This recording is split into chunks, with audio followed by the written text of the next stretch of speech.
When's the last significant relationship you've had that really crushed you and you really thought this was a possibility for marriage? Crushed?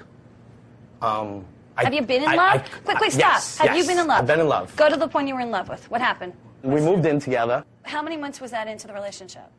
22 years. Oh, you never gave her a commitment. You didn't give her a ring.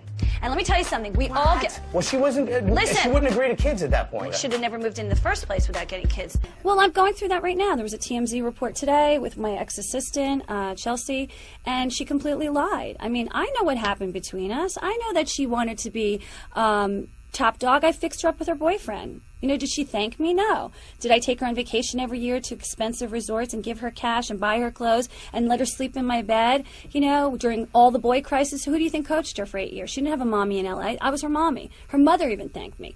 But all that goes away with ego, and Rachel Zoe's going through the same thing right now. So all of us who built our businesses, Jeff's had it too, Lewis, we all know what it feels like to be left at the altar because they have a bigger ego than us. You know, if it wasn't for us, they wouldn't have anything.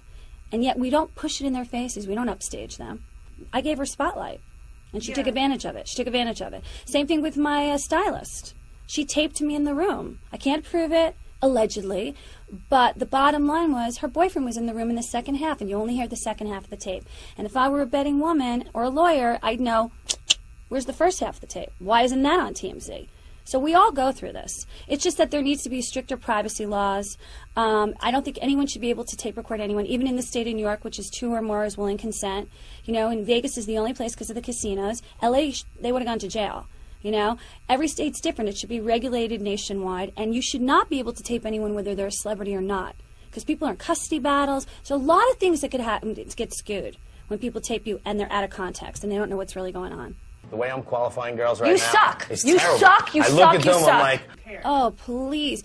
I let this person into my life. She set me up. She worked for me for 2 months on the show. She knew what to do that day. I was subbing for Joy Behar. It was the biggest break of my life in my career. Thank God, you know, that Joy gave me a shot. And she had a month to plan my wardrobe. And ABC and a whole bunch of other shows I was doing. Like, you know what you're supposed to do. You don't just fake it out and bring it. She knows I lost 20 pounds on Sensa. She knows I went from a size 8 to a size 2. So why'd she bring me a size 6? She knows that. Every day she takes my measurements because I keep shrinking. This was a girl who set me up clearly, and this is going to happen over and over again. I just got to be really careful who I let in my space, make sure my NDAs are signed, my lawyer knows who they are, and just kind of take a breath and don't let them be so personally involved in my life.